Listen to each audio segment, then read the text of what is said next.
বন্ধুরা, আজ আমার খুব প্রিয় কবি শ্রী সুনীল গঙ্গোপাধ্যায়ের একটি কবিতা তোমাদের সামনে পাঠ করে শোনাচ্ছি। বন্ধুরা, কবিতার নাম তোমার সঙ্গে দেখা হলে।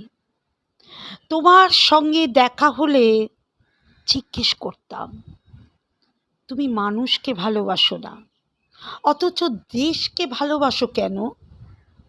দেশ তোমাকে কি দেবে? দেশ কি ঈশ্বরের মতন কিছু? তোমার সঙ্গে দেখা হলে জিজ্ঞেস করতাম, গুলি বিনিময়ে তুমি প্রাণ দিলে দেশ কোথায় থাকবে? দেশ কি জন্মস্থানের মাটি, না কাঁটাতারের সীমানা? বাস থেকে নামিয়ে যাদের তুমি হত্যা করলে, তাদের বুঝি দেশ নেই?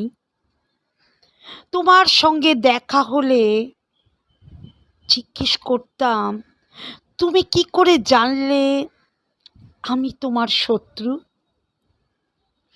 কোনো প্রশ্নের উত্তর না দিয়েই তুমি আমার দিকে রাইফেল তুলবে?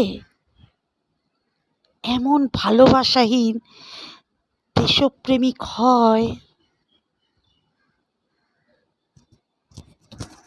নমস্কার।